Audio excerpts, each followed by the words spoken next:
Hello and welcome to Storytime with Teacher Beth. I'm Teacher Beth. Today we'll be reading Froggy Goes to School, written by Jonathan London, illustrated by Frank Remkiewicz. If you have a copy and you'd like to read along, grab it now and we'll get started.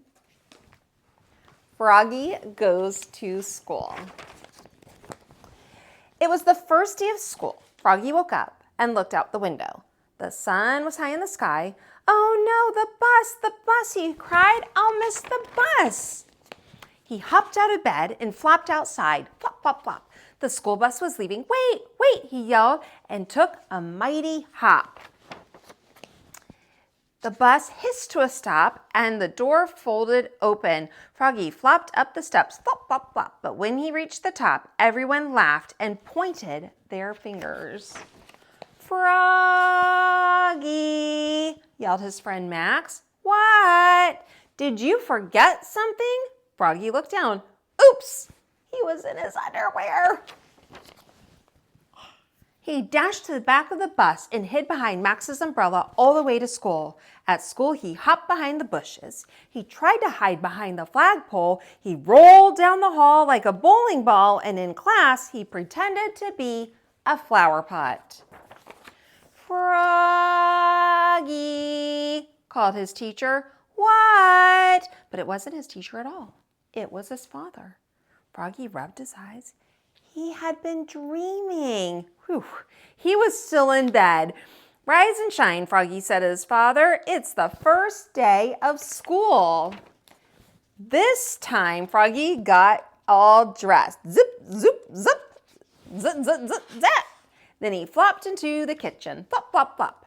He tried to pour milk on his bowl of flies, but the carton flew out of his hands. "You're just nervous about school, Froggy," said his mother.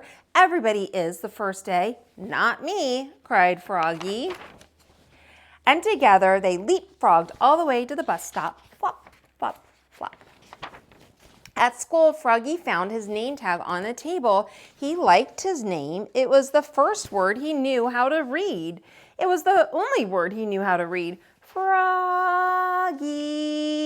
He read it aloud, louder and louder. "Froggy," cried his teacher, Miss Witherspoon. "What?"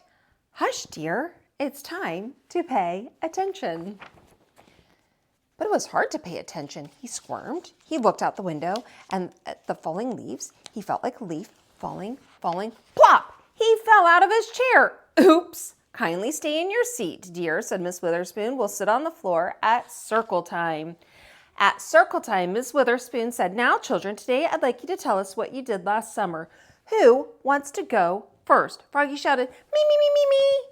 And so did Max. Miss Witherspoon went clap, clap, clap, clap, clap, and everybody went clap, clap, clap, clap, clap with her. Then they grew very quiet. "Now, one at a time," said Miss Witherspoon.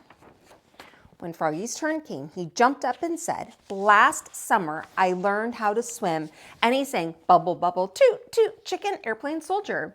Everybody jumped up and joined in. Bubble, bubble, toot, toot, chicken, airplane, soldier. When, in walked the principal, Mr. Mugwort. "Bubble, bubble, oops," cried Froggy, looking more red in the face than green. Mr. Mugwort glared at him. Then he joined in. Bubble, bubble, toot, toot, chicken, airplane, soldier, till the bell rang for recess. When Froggy flopped off the school bus after school, his father said, "Froggy, how was your first day of school?" "Great," said Froggy. "I taught the principal how to swim."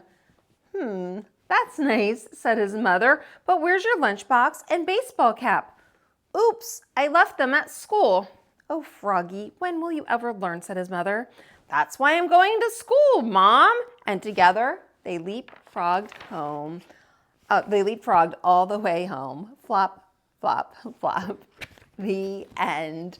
I hope you enjoyed today's story. Froggy Goes to School. Make sure you like, subscribe, and ring that bell. And I'll see you next time on Storytime with Teacher Beth. Bye.